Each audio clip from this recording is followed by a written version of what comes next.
At one point, there was not a 3 in there. There was an OK symbol, but there was not a 3.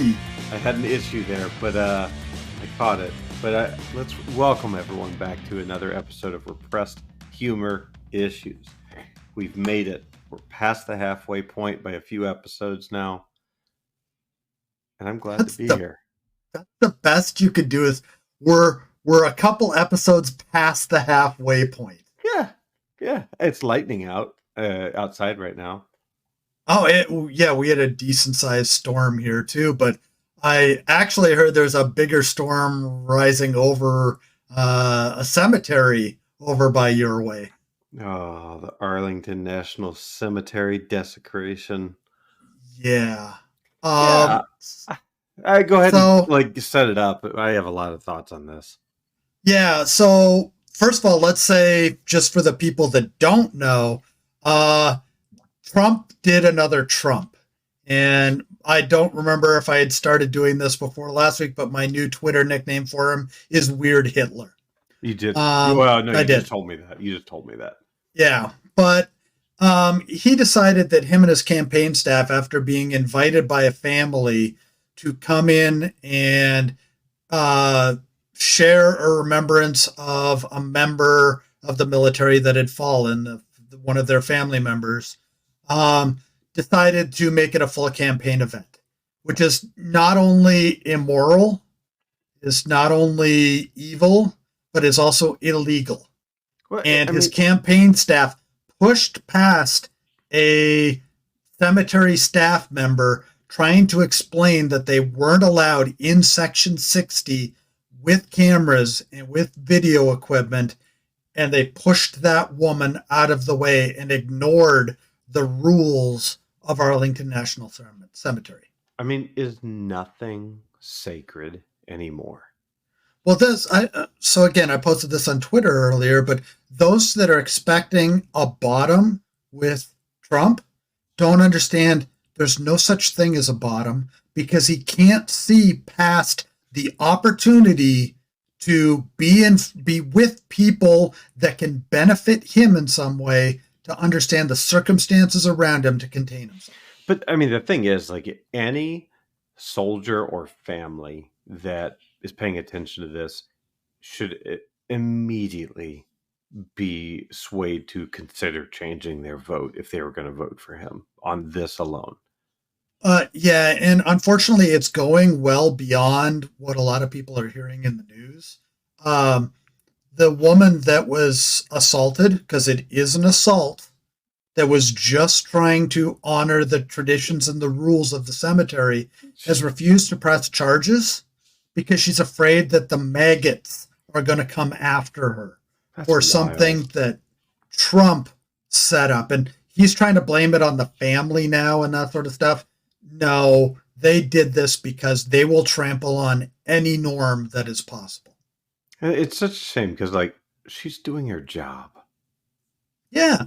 And now she's got to worry about, well, somebody's going to go to the employee list of Arlington National Cemetery, find out who was working that day, and they'll come after her even though she did absolutely nothing wrong and got out of the situation before she became some form of problem out of it. But I mean, there's the family of the headstone that was next to that headstone, that name, and I'm not going to repeat it because I don't want to traumatize the family anymore, but that headstone was also shown in campaign ads, which you are not allowed to film. It is against the law, not just a rule, against the law. That family now has been re-traumatized by the fact that his headstone was included in a campaign ad that they do not support Trump. I hope they take him to court. There's nothing to take him to court for. They could at least do a cease and desist. For what? There's no copyright violation. There's no trademark. They showed a headstone. Of the use of it, there's got to be. There's no law that says you can't take a picture of a headstone, because then Well, you wouldn't government be able to property go though. to They any could of do them. they could do cease and desist from a government standpoint then. But the government's not going to do anything. It would have to be the family. So, anyways, Hmm. beyond that, this is just disgraceful beyond any way that I can explain. Yeah. You're right. It's a new low. Yeah. It's But taking all the things he's done and just digging a little deeper. That was a bad thing to say in this instance, but whatever. yeah, well, my next thing is, when does he go back? But this time he has the protesters out front maced, and then goes in and holds a Bible upside down over top of the gravesite. I mean, we're to the point that that's the next thing. And the next thing after that is he takes a puppy along and shoots the puppy over top of the gravestone. There is no bottom here. We can't think of something that wouldn't happen with this man. So before I get too angry, I'm going to let you say your stuff, then we're going to move on to happier stuff. Yeah, I mean, it's here I being in DC, it's obviously got a lot of people stirred up, um, upset, and I think that even for people, and this is just from a few interviews I've watched. I've not. I stopped watching, to be honest. But from the few families that just saw it, that the news, of course, captured because they're there and they're upset. They have loved ones from other wars that are buried there. They're upset because it's a place of remembrance and a place to truly like find solace and the passing of a loved one, not a publicity location. So it's just really, really kind of a even, and it's of course belongs to this man, but it's kind of a low point in our country's history that something that has been revered as so special for so long is just another thing that gets flashed around on TV now. Yep. And he's not going to stop using it till somebody's sued. I hope it'd be great if he would show some actual dignity and just put an end to it himself, but that won't happen. But earlier on tonight, he blamed the family that invited him. Oh, good. That's exactly what you do. Blame the family that invited you. So, anyways, we're going to go on to other stuff. And AI voice Stephen Hawking is going to tell us what the word of the day is here. Please don't interrupt this time. Okay. I'm dragging this out because last time you made everybody wait a minute and a half to hear what the word of the day is. Now I'm dragging it out, and I'm still going to blame it on you because this is because you wrecked it last week. Okay. So here we go. Okay. The word of the day is Matrix. Matrix is the word of the day. Matrix. Now, the fun part about this is I was thinking today, have you seen the latest Matrix movie that came out like 2 years ago? I did not. No, I heard it was terrible. It is terrible. It tries to, in the beginning, rewrite some of the stuff that happened in the first. Well, not rewrite it, but replay it, but with other elements added to it. It's a prequel, right? No, it's a sequel. Oh, there's just time travel in it. Yeah, and I don't want to give away any spoilers to you if you're going to watch it, but it's not a good movie. I'll still see it because it's directed by the Wachowskis, right? Yes. Yeah. But there's something I want to go back to in the Matrix series that really bugs me. And it's bugged me since the minute that I saw it.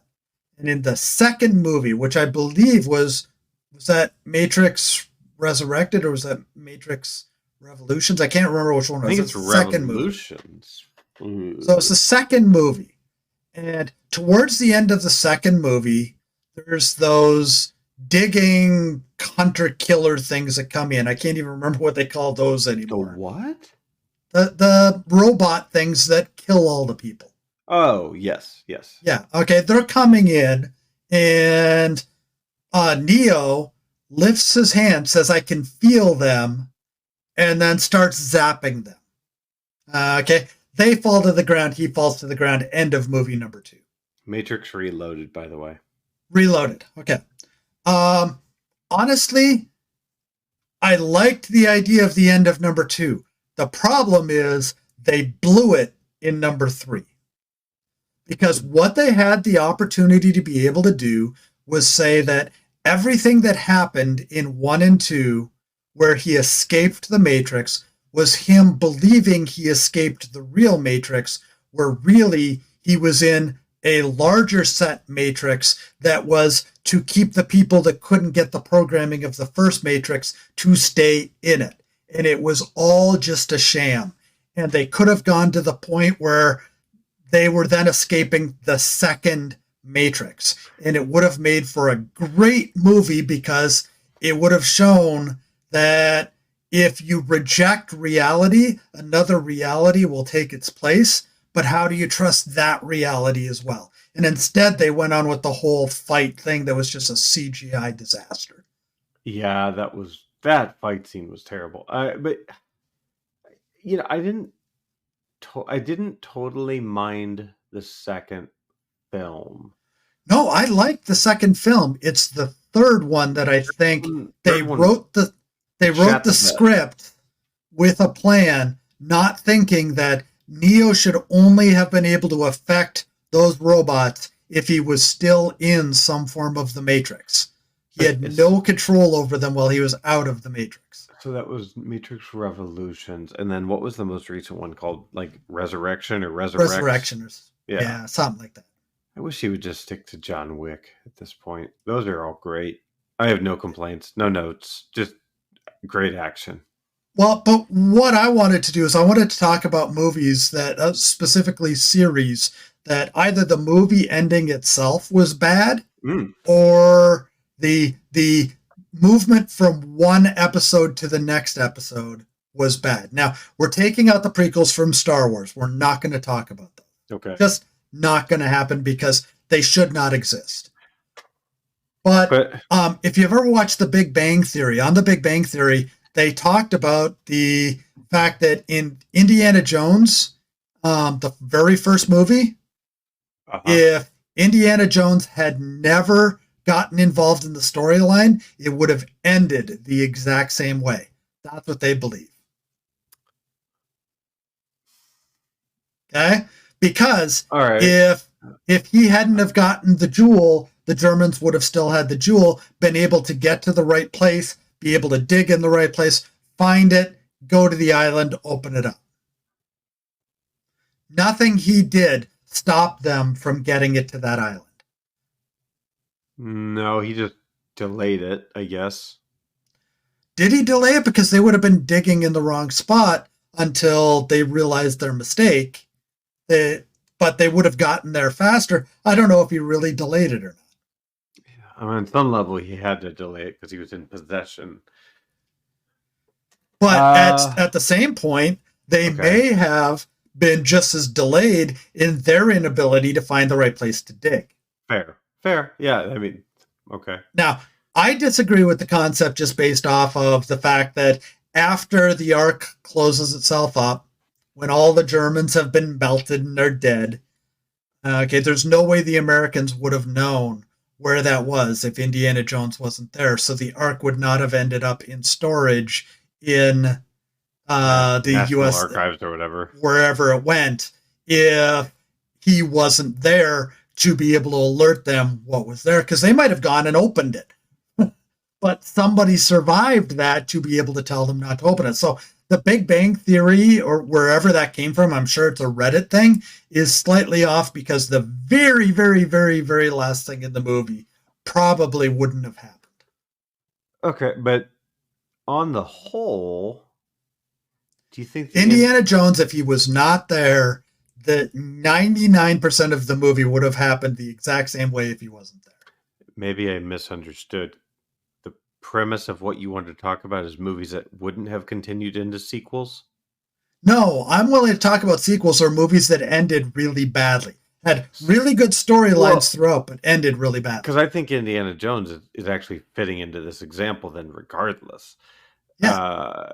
Because have you seen the fifth one? Is it the fifth? I saw Crystal Skull. That was the last one. Oh, wait, no, I did see the one after that. Yeah, I saw it on a plane. I thought And that I don't remember anything of it except for the fight on the train. That's all I remember. they brought Sala back, and that's all that matters. I think the fifth one was better than Crystal Skull, but that's saying nothing because Crystal Skull was atrocious. Yes. But like, is Indiana Jones one of those franchises that they should have let die with The Last Crusade, which was a pretty good movie? Yeah, like leave that alone. But then they had or do what they do now and reboot it. Have a completely new cast come in, be the next generation. Let Indy have died, and his child takes over it, and they don't have to go back to what they had, and they could let it stand on its own. But Harrison Ford got old. Yeah. Really, really, really freaking old. I mean, like Indiana Jones films are so nostalgic for me because growing up with them, and I used to reenact them as a kid in my grandparents' living room, which wild imagination. It's just a living room, but either way. But it really ruined Indiana Jones series for me when they did Crystal Skull. Yes. Like that really soured me Yeah. on all Indiana Jones films, even though like, I know maybe this is unpopular, but like I'm not necessarily a fan of Raiders of the Lost Ark as I'm sorry, Temple of the Doom as much as I am Raiders of the Lost Ark and Last Crusade. Right. That was meant to be a big budget. We're going to make as big a movie as we possibly can, and it was marginal, but it wasn't bad. No, it just wasn't bad. Good. I mean, we got Short Round out of it, and that's awesome. Yes. And now he got Everything Everywhere All at Once and won an Oscar, and that's okay. Yeah. So I'd like to know what you think of other movies that started so well and then ended really bad. And I'll give an example if you can't come up with one, but this one's going to make some people angry. Okay. You want me to go first? Well, the first one that actually comes to mind is the X-Men movies. Ah, you're going to go there. Okay. So you go there, then I'll go to mine. So and this is controversial and it's not lost on me. I think the Bryan Singer X-Men films were much better than anything else after that. That are pure X-Men films. Like X-Men Apocalypse. Okay, hold on. I'm going to get mad now. Damn it, Dan. X-Men Apocalypse could have been the best X-Men film. Instead, it was the worst piece of garbage. A of all, B of all, C of all.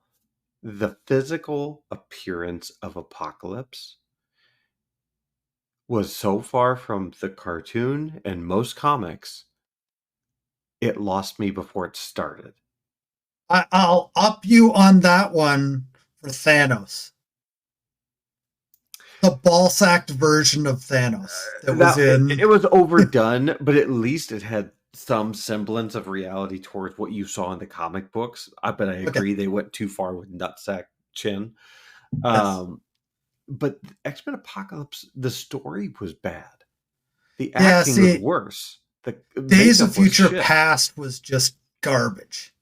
I mean, I get that Patrick Stewart was done with the part. He didn't really want to be in it. They had the whole James McAvoy thing going on. Okay, they wanted to change it.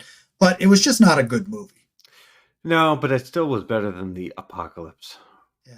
Because, I mean, who played Magneto? Was that Michael Fassbender? Is that right? Yeah. I actually thought he did okay with that role. But, and maybe it's just because I'm not a James McAvoy fan. Generically, like I haven't really found anything I like unless he's actually doing a film where he's using his natural Irish accent. Look up Penelope. It's a I terrible concept for a yeah movie, yeah but he's actually lovable in it, which is hard to yeah. say about James McAvoy after watching Wanted. Oh, Wanted. Oh Yeah, God, just a horrible premise for a movie. was that Angelina Jolie in that too? Yes, it was. Yeah, When she walked with the car, you could just bend over in the right position and sit into a car. Nothing about the fact that the G forces would crush every single bone in her body. Nope, nope, nope. You could just sit down into a car, moving vehicle from outside of it, and you'll be fine. I'm gonna go. Okay, wait. I went. I'll pause. I have another one, but go ahead Okay, with yours. so this one's really gonna stoke some anger. Fast and Furious 1. What, you think it should have stopped at one? No, no, no, no, no. I'm saying at the end of the very first The Fast and the Furious movie, Yeah. that they had a horrible ending, and it set a tone that Oh, destroyed the rest of the franchise. yes. I Okay, I actually uh, was not a huge fan of the first film. I loved the cars in the first film Uh, up until the point Cars were that, great. Ending was terrible. Yes. yes, when he flips that car after hitting the semi on the hood, where what really would have happened was that car would have smashed into about a 2 foot long brick, because there's no way it would have launched the way that it did. And I, then he just walks away from what is supposed would probably be an extremely violent impact that 6 or 7 years later killed Paul Walker in a similar accident. I mean, that always bugged me that they got that part wrong when they did everything else right. And then 4 or 5 episodes later, they're dropping cars out of planes and just ridiculous well, stuff that yeah, can't and happen. like, what, Jason Momoa's in it now? Uh, no, it was The Rock was in it, or I is know. he in it now too? Yeah, I I haven't think he's watched the in. I latest think one. I don't even know how many they've done. I stopped paying attention. I think they got 9 done. Maybe they got 10. I don't think I've seen past 5, and most of the time that's just because it was what automatically came on after something that I was watching. I Wait, didn't watch it on purpose. is Vin Diesel still in it? I believe so. I can't tell you because I haven't watched it. I'm looking. Oh, they just did Fast 10. Yeah, but I mean, Tokyo Drift was horrendous. The one with Ludacris. No, sorry. God, who's the Yeah, other Ludacris. rapper?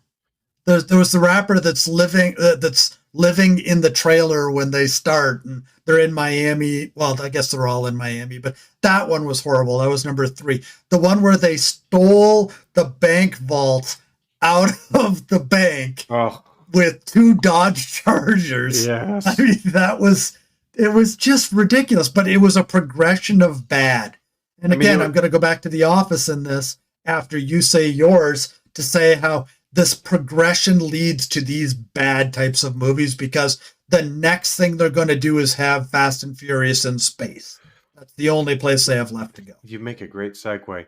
I'm going to make people mad on this one. I think. I think Guardians of the Galaxy went downhill. Yes. And especially they did the Christmas one before they did the third one. Yeah. The Christmas one was a travesty.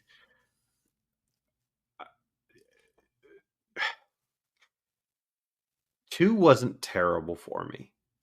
2 was okay, but it wasn't as good as the first one. No. The first one I could watch on repeat for days at a time. I love that. Third one, not good. Now, the series I think has gotten better just because we're on a little bit of a Marvel pocket right now. And then I think we should get off of Marvel because we can beat that up. But I think Thor has gotten progressively better. Okay, so I'm going to say let's beat up Marvel because Marvel needs some beating up, but we're probably not going to say anything that anybody said. I agree with you, except for the very first part of Love and Thunder. I did not like the very first part. Fair. It started slow. It started slow, but I think it got better. as time But went on. yeah, but what was the one before that? Now I'm forgetting the name. Ragnarok. Ragnarok. I love Ragnarok. Ragnarok was Just great. That was the a Jeff strong film. Goldblum character when he uses the melting stick. He's like, "Oh, I'm stepping in him," and that sort of stuff. He played a great character in that, and that was Loki at his best. I can get us out of Marvel for a second. And this is niche, kind of, I guess. The Expendable series. Oh, that was bad from day one. Just there was never a need to do that, but just when God, Terry Crews has the gun that blows people up at the end of it, and he just keeps shooting it without reloading ever. That was just the epitome of stupid. It's like it's like Army of Darkness. Ash doesn't have to reload the shotgun ever. Yeah, exactly. I mean, you can suspend some of your logic for a movie like that, but there's a level where you just can't do it anymore. There's a level where it doesn't make sense anymore. And this is where, again, I'm going to piss some people off, but in the second new Star Wars movie, which I believe is The Force Awakens. It'd be 8, right? 8, yes. Yeah. Okay. When they take all of the escape vehicles and are trying to go to that planet that has the safe place for them to be because the main ship can't get untethered from the big Empire ship, from I guess that's Snoke's ship or whoever it is. And they're shooting, and you see dozens of those escape ship get blown up. Okay. There was no time for there to be any of them left by the time they got, and no major characters were on any of the ones that got blown up. You are going to piss some people off with that one. Yep. Because that was Carrie Fisher's last film. No, she was in the final one. She was in The Last Jedi. She was CGI'd but she was in it. Last Jedi is 8. Oh, okay. Then what's the 9th?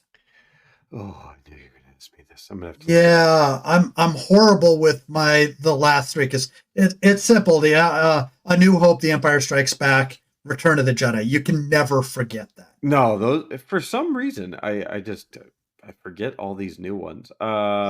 It is The Rise of Skywalker. The Rise of Skywalker. That's right. She was CGI'd into The Rise of Skywalker, and they actually did a decent job of it. I'm going to give them credit for it. That's right. You knew she was in it. You knew it had to be CGI. Well, because they had filmed some parts for her before she passed. Right, but there was still some CGI of her, but it worked. Yeah. You could accept the homage that it was to her life, that they did what they did, because that wasn't just to save the movie. That was because a friend had passed, and they needed to honor that friend. So I think they did well there. But the end of 8, there's lots of little things that are problematic there. So what about... Okay. You're going to hate me. I already do. I don't know why you keep saying that. Yeah, but this is a childhood irk. Okay. That carried into my teenage years, I guess. Apparently it's carried into your 40s. Fair. Honey, I Shrunk the Kids. Okay. What part? They should have stopped with Honey, I Shrunk the Kids. They shouldn't. I agree with that fully. Yeah. They never should have done Honey, I Blew Up the Kids and Honey, We Shrunk Ourselves. And I think it's filming now, or they're in pre-production, is Honey, or it's just called Shrunk, is all it's currently being titled. I could do you one better than that. Oh, God. They never should have made Ghostbusters 2. Ghostbusters 2. So remember when they took the Statue of Liberty for a walk? And was that the one where the big painting talked and stuff? Yes. Everything they did from the beginning of Ghostbusters 2 has been horrible.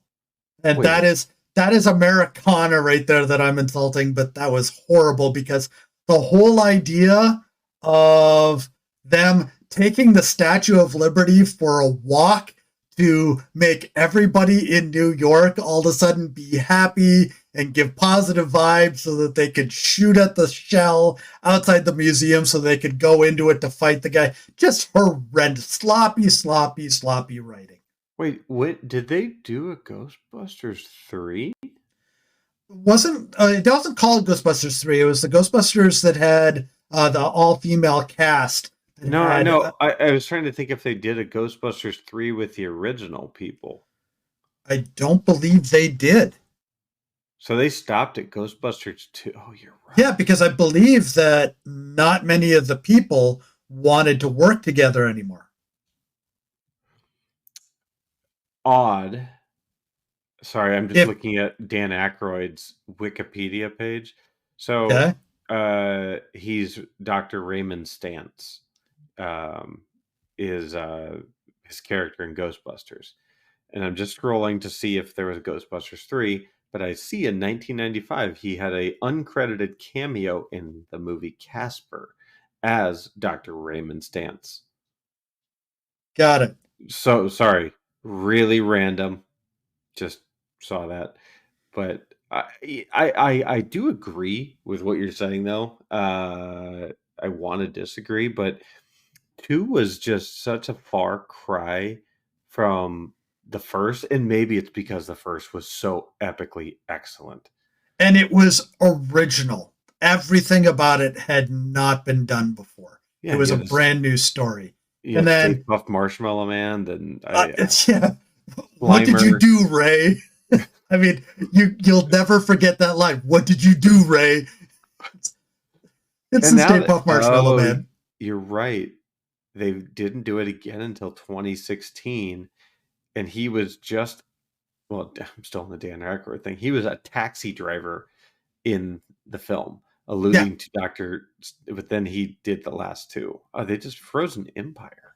They just did one. Yeah. So they did one before that. I don't remember the name of it, but it had a lot of the original cast. And it was, and it was actually after Harold Ramis had died. And they CGI'd him in, but they did it in a really delicate way. Bill Murray did not look good.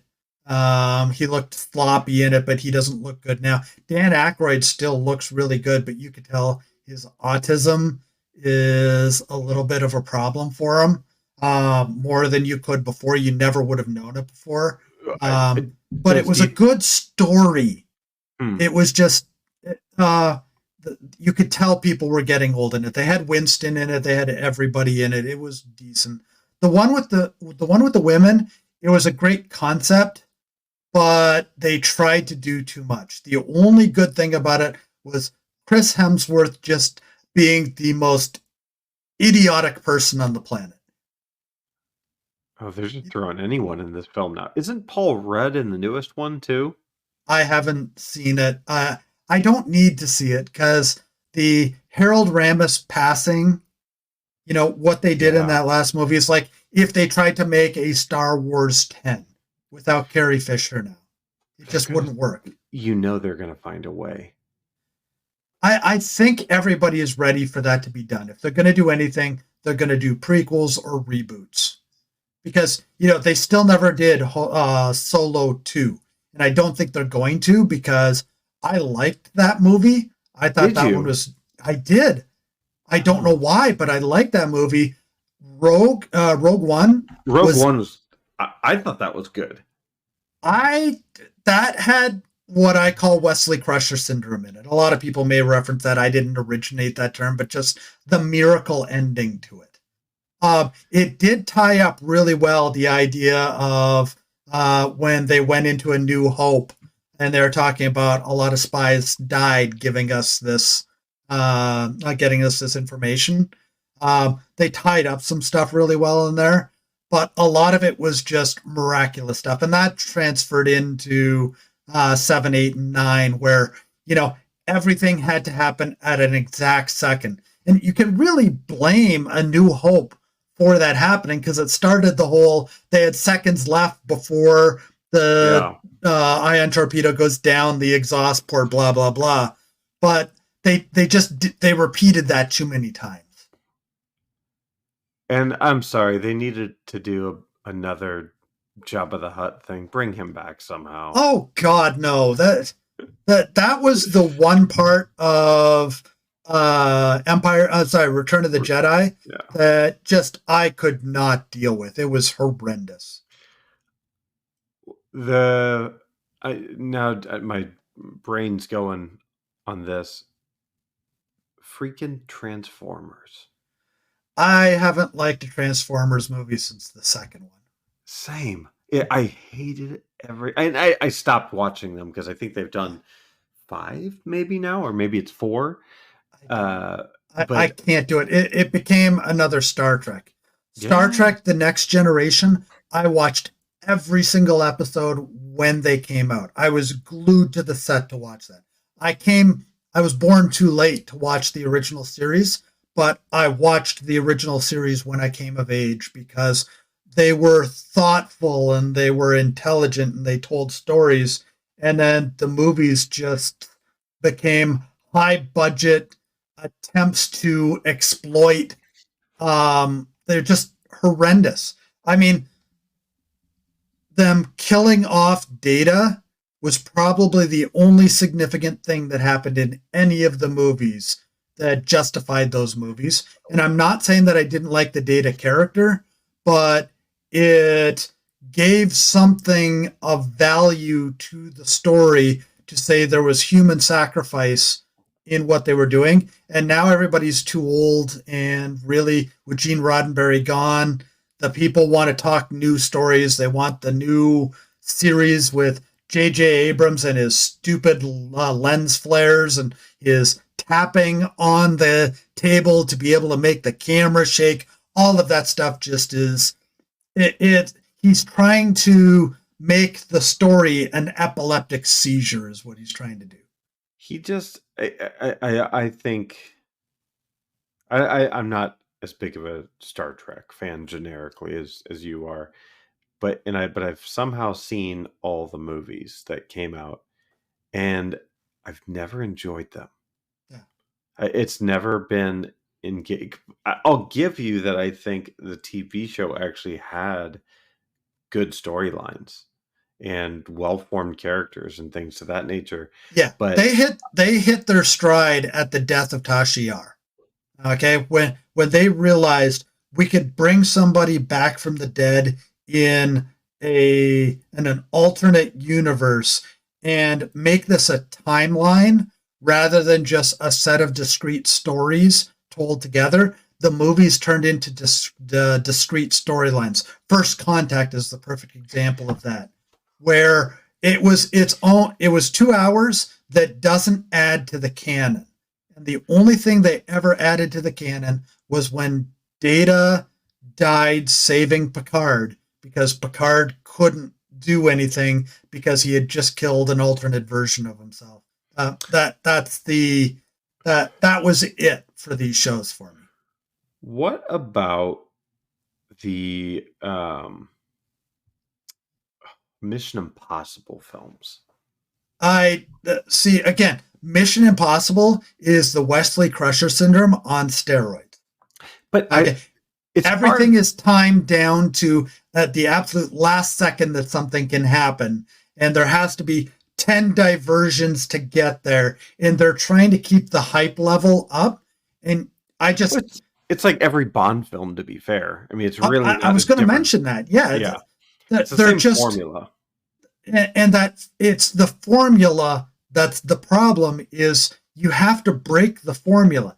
Sometimes you have to do something new. And they did that with the Bond films when they had the Daniel Craig versions early on, where they killed off M, where Q became that was actually upsetting.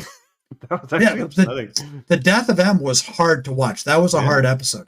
And when he became a real human being, rather than him just being some guy that was replaceable by the next guy that came along with the same skill set, you could start telling that there was a story they were telling instead of, again, discrete and narrations in time. But like Mission Impossible for me, and I've not seen the most recent ones. I'll put that out there. But they go in waves where some are a little bit better than the others. And it's I think it's not because of Tom Cruise. Let me get that out there. I think Tom Cruise is one of the worst actors to grace the silver screen. He Yeah, just there plays there Tom is Cruise. there is a way to look at every movie he's been in that's successful and say it was successful in spite of him, not because of him. Correct. Because I think that like I can't remember which one it is, and I'm not going to look it up. But the Mission Impossible that had Philip Seymour Hoffman, I actually thought was excellent for what it was. If you could get over the formula is still the same, but the acting was actually pretty crisp and good, and the story was a little bit more thoughtful. But then the one immediately after that was like, oh my God, really, guys? You got a bigger budget. That's all that came out of this. It's like Yeah. you let Jerry Bruckheimer come in or something like that. Yep. So let's go a little more contemporary, Okay. because I have something that's topical for today. And I'm not just doing this for the SEO keywords. I honestly believe this. Okay. Deadpool 2 was a mistake. Deadpool, the original, just unbelievable. Deadpool 2 was the easy route. I'm hoping Deadpool 3 makes up for it. I've not seen Deadpool 3. I've only talked to friends that have. And I have a pretty significant group of friends that all go see every Marvel film, period, no matter what. And I agree, Deadpool 2 is the one that didn't need to be made. I'll Yes. support that. But 3 has people raving, even these Yeah. diehard Marvel people, which So they knocked it on its chin a few times for a few things, but they said it was redeeming. So I don't know if it's still in the theaters. I've got to It look. That is. It was is. that's one that, thinking about it, I've got to go see in the theater because it was the only one. It's the only movie that I've seen that's come out in the last. Sorry, that I haven't seen yet. That's come out in the last couple of years that I would actually go to a theater to be part of that experience. And Yeah, if you look at some of the stuff that Hugh Jackman and Ryan Reynolds are doing they're hilarious. outside of that, I love it. now, realize Ryan Reynolds hires a lot of joke writers to be able to make him as funny as he is. He, Sure, he's but he's a he pulls it he's a off so decently well. funny. Yeah, he's a decently funny guy, but he knows how to do the joke. And personally, I don't like him outside of that movie. I think he rides too much on everybody else's coattails. Um, he did Green Lantern, which he should forever be shamed Oh, for. yeah. Okay. He also did other movies that weren't great. My wife likes The Proposal. I find it just it's a whole bunch of highly paid people coming together to let Betty White have a funny movie. So hold on. I know you said Green Lantern, but it makes my brain remember another a more incredible atrocity, Green Hornet. So yeah, that was, oh God, that's Seth Seth Rogen, Rogen. and I can't remember the other guy's name now. He's become irrelevant. He was Sulu in the new Star Trek. Yeah. But yeah, that was bad, but not as bad as Green Lantern. I I mean, when don't they know. cut the car in half in the elevator shaft, yet the car still drove, that was stupid. That was utterly unnecessary. They did So it because they wanted to make a funny out of it, but it was dumb. so the one I don't have an opinion on yet, but I'm curious to get your take preemptively because I'm seeing it in a sneak peek next week. Uh Beetlejuice 2. No, no, no. I'm not a Beetlejuice fan to begin with, and the first movie should stand on its own for the people Yes. that like it. This is a cash grab for Beetlejuice 2. That's all it is. It just shocks me that they got every cast member back and Tim Burton. That is something I thought Tim Burton actually had some credibility. I think it eroded with Beetlejuice 2 becoming a thing. I'm Yeah, going and into it with hope, but but that's like making a Nightmare Before Christmas 2. It just there's no yeah, purpose in it. you don't touch certain films. I'm Yeah, sorry. it's like when they took that 70s show and made that 80s show and that 90s Oh, show. ugh. Just brutal. That 80s show stood on its own. I watched the entire series probably about 2 years ago, and it's still funny. The Danny Masterson thing is a little bit difficult to deal with, knowing how horrible of a human being he is now. Yeah. But you can get past that to understand that Hyde was the guy nobody wanted to be, but the guy that everybody wanted to be. He's just cool in a way that people aren't cool, but he led a hard life to get to that point. The Hyde character, not Danny Masterson. Yeah, no, I understand what you're meaning. I'm trying to keep on the movie theme because I know we could go down a big time rabbit hole in TV realm. We should Saved save by the that for Bell. another one. We should save all that for another one because that's its own undoing. Yeah. But I mean, I've done a bunch. I'll pause. Also, so I can think of something else. Well, there's also movies that are just bad in the singularity. Okay, they built up really well, and then they just didn't deliver at the end. And Sure. honestly, one of those that I found that a lot of people again are going to disagree with me. I loved Pineapple Express. I hated the ending.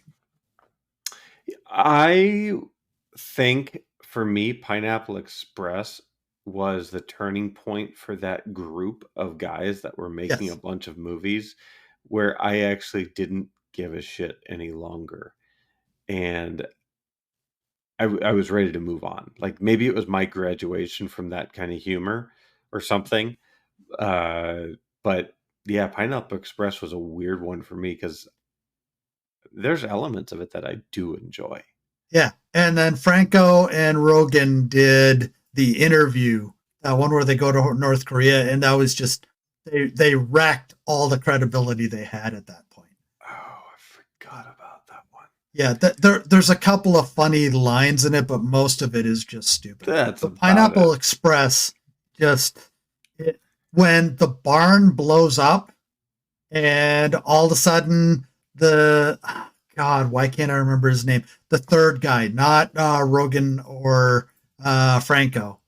Um, God, I am I'm horrible with names. I'm gonna do bad on this one because I always think of Sean Patrick Flannery, and that's not correct at all. Yeah, but that guy, he just all of a sudden appears, and then they all go and have pancakes, and then he dies and comes back, and it's just like, no, I no, have it's a dumb. I have a very nostalgic, interesting one. The Teenage Mutant Ninja Turtles. See, I don't think I've watched a single one of those since the very first one when I was a kid. Well, you had to watch the second one with like Super Shredder, right? Nope, Oh, nope, I don't think I've ever watched it. If I did, I have blocked it out of my mind. where Vanilla Ice opens the whole movie with "Go Ninja, Go Ninja, Go." Nope, don't remember it. Oh man, okay. Yeah, Yeah, well, I mean, like it's another interesting one because they've done the reboots, right? yeah. And they tried to do a live action one. Oh man, it had to be like 10 years ago at this point. There's a And it new was one coming out that's live action. is that the rated R one? Are they finally doing the rated R one? I don't know. Oh, that's the one that everyone's hoping for Uh, at this but point. I can think of worse movies than that never should have made it to the second movie. Because the first Like, movie, 1980s, low expectations, but it doesn't hold up. What movies that were made in the 2000s that never should have made it to a second, let alone a third? Triple X. The did Vin they make Diesel us one where he wait? becomes the super spy. They made 3 of those fucking shit No, box hold on, movies. wait. They did? They made one with him, then they made one with, I believe it was Ice Cube, and then they made one where Vin Diesel comes back. What? Yes. Oh, that's how much I did not pay attention to that. Yeah. And so I have a guilty pleasure series, which is the Pitch Black, um, the one with the necromancers, the Vin Diesel movie where Riddick. Yeah, I I like that. We've talked about that on this before. I I actually like can't that one. I can't I can't justify why I like it. I just like it. It's dumb. It's patronizing. It's formulaic, but for whatever reason, it just works for me. I But agree. Triple X does not. Uh, Here, I'll stir some feathers. Black Sheep. Sequel to Uh, Tommy Boy. yeah. Was that a sequel? I don't think it was technically a sequel. I thought those were two independent movies. If those are counted as sequels, that's even worse. I have to check it to make sure. Okay. I mean, Well, I'm going to go with one more that's going to be that I want to get everybody else's opinion on because everybody has opinion on this one. Okay. They're independent. Yeah. Okay. Sorry. But they're both bad. There's lines in them, but they're both bad. But Tommy Boy's a classic. But I got a better one. Okay. And this is going to come to a question after I tell you my thing on this, what I believe. Okay. The Batman series, Christian Bale is the best Batman. Yes. Oh, I fully agree with that.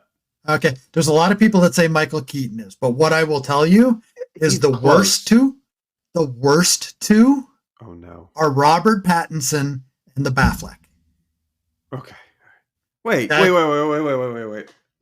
I actually disagree with that.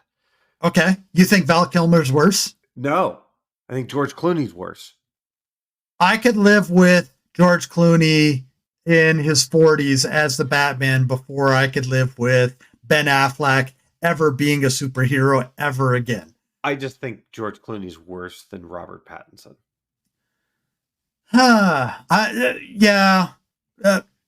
They're both one-timers, but then you've got to say, where does Val Kilmer fit in that? He's the better one. I mean, I think you do have to break it into who did multiple. Well, Ben Affleck did multiple. Then he'd actually be out of that. But he's the worst of the worst. I'm talking. Wait, if you had to Robert line, Pattinson doing a new one? I don't know if they ever did another one after that. This last one. I think it's filming. God, well, it's regardless. If you had to put Robert Pattinson, George Clooney, and Val Kilmer in a room and order them out based off of who was the least horrible, who comes first out of that batch? Val Kilmer. Okay. I think Val Kilmer and Robert Pattinson are very close to each other. It's so hard because it's like saying, which toe do I want cut off? And maybe it's because like when Val Kilmer's, I mean, like, I just, on its face, I think that movie's a lot of fun. Okay. And I just think the characters that they brought in for those movies, the other people, the Riddler and Mr. Freeze and that sort of stuff, did not play well for making good Batman movies. Well, so Mr. Freeze, they were at a disadvantage. I mean, that's, Mr. Freeze and Poison Ivy were George Clooney. Yes. Okay. Yeah. And the Riddler was Val Kilmer, wasn't he? That was Jim Carrey. It was Riddler and Two-Face were in that. Yeah, and that's what I'm saying. They didn't start out with a cast that was going to make the Batman character in those movies successful to begin with, because you had Arnie, who played a horrible character that drugged down the entire movie, and then the other one you have Jim Carrey, who overacts in everything and was just a horrible character in that movie. But okay, so then we have to do the ranking. Well, it's too easy then, I guess, if you're talking about the multiple film Batmans, because then it's technically Ben Affleck, who has played Batman multiple times. But he's the worst. It's just, he's at the bottom of every list. It goes Christian Bale, then it goes Adam West, just because what he had to work with Wait, and how you movies were think built. Adam West is better than Michael Keaton? Yes, Nah. with the shark spray and all that sort of No. stuff. No, and I understand they're very different films. They but were a totally different generation. I would say that I would put Adam West above Michael Keaton. Okay, No, I can't. then let's do this. We'll end with this. Put in order the Spider-Man. Wait, are we counting the animated one? No, just the 3 live actions. So Andrew Garfield, Tobey Maguire, Tobey Maguire, and I don't know his name. Tom Holland. Tom Holland. I think This is so hard, isn't it? It's really hard. Ooh. Okay. So can we agree Andrew Garfield's probably at the bottom. He was the hardest to watch. Yeah. That he was the bottom for me. He just had no business being Spider-Man. But okay, it actually just got easier because I remembered something I absolutely hate. The best is Tom Holland. Yes, I agree. Only because he plays the innocent Spider-Man so much better. It doesn't even matter. Tobey Maguire did Spider-Man 3 and did the jazz scene. Well, but they were all in the last movie. I don't count that. When I look at that, I think Andrew Garfield is the one that stands out as he should not have been there. Tobey Maguire was in a different generation, but he got away with being a worse actor because in his generation, that was acceptable. Tom Holland is Spider-Man to me. Yeah, that's who I think of. And if you tried to, I'm going to give this as an example. If you tried to replace Thor, you couldn't because Chris Hemsworth will always be Thor. It'll be hard. Here, look at here. Let's do it. We have to do one more just for fucking fun. Eric Bana, Ed Norton, or Mark Ruffalo, Hulk. Okay, Eric Bana bottom. Yeah, for sure. Okay, that was a horrendous movie, and he had no right being in that movie. I think Edward Norton was never given the chance in a movie to be the Hulk the way the Hulk should have been played. That was always going to be a one-off, even though technically it leads to the beginning of Iron Man. Yep. That was a add-on thought afterwards. That wasn't the storyline of the movie. Mark Ruffalo, only because he had so many opportunities to play the Hulk, is going to be the Hulk. And I agree with that exact ranking. I think Mark Ruffalo also is a little bit more lovable than Ed Norton. He's just, as an actor, a little bit more approachable because of all the other roles he's done. But here's the other thing. He looked more like the guy that played in the TV show, and I'm forgetting names again already. Lou Ferrigno?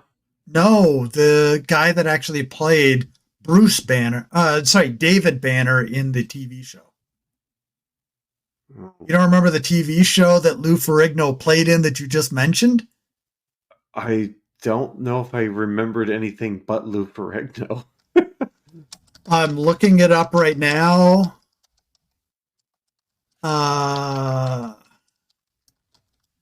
Because it's going to bug me if I don't remember. No. I've got to learn how to type, apparently, because I looked up the absolute wrong thing. Bill Bixby, that's who it was. Yeah. Well, this is interesting. Huh. Yeah, I think that ranking's right for Spider-Man and the Hulk. And Batman, I think we have some differing opinions. But not at the bottom or the top. Technically at the top because I put Adam West second. But I mean, on the ends, we agree on both ends, for sure. I think we agreed on the ends on all of them.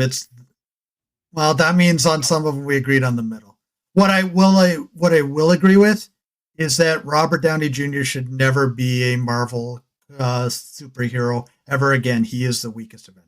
But can you imagine anyone else as Iron Man? Really? He's like the At Chris Helmsworth of Iron Man. Hemsworth, not Hellsworth. Whatever. But Robert Downey Jr. played Sherlock Holmes and wrecked that character for me forever. Didn't Will Ferrell also? He played the joking version Yeah. of it. He didn't play the serious version. Robert Downey Jr., the weakest Avenger, tried to play the serious version, and they were just horrible, horrible, horrible movies. It's like trying to do. It's like Van Helsing. Okay, yeah, just bad movies, and I believe they made a second one out of that. Or they did. Hellboy without Ron Perlman. I can't believe they did that. I didn't know that.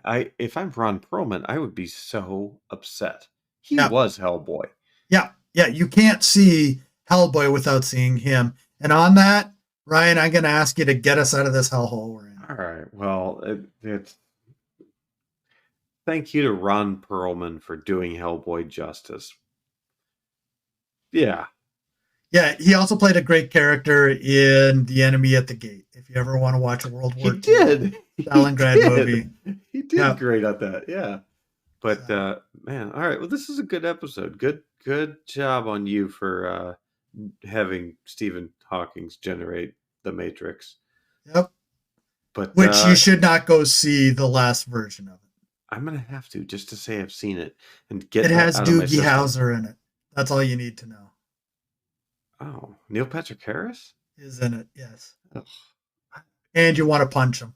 I'm 50-50 on him. Anyway, thank you all for joining us for another episode of Repressed Humor Issues. Please, I would love to hear some of your feedback on you, the listener, on other sequels that maybe we forgot about that didn't deserve to be made.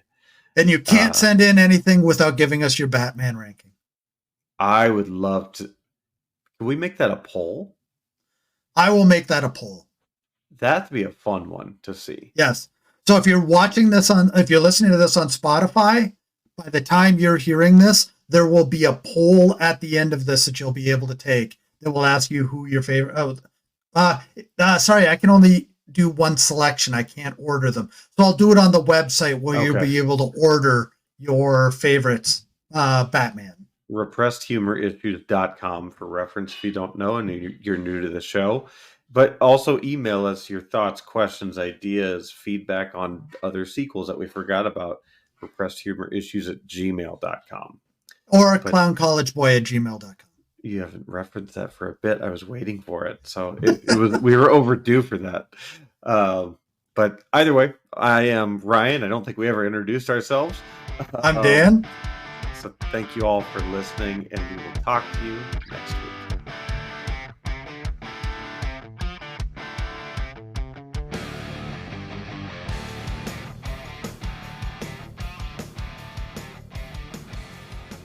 Pony Club, I'm gonna keep on dancing with the Pink Pony Club. I disagree with this. Best espresso. Espresso martinis. So you just went a couple of places there.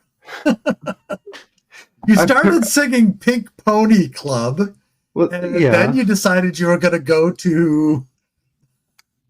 What happened? What was going on in your brain? Pink Pony Club, I'm going to keep on dancing with the... Yes, I just got a free cotton jacket from Levi's.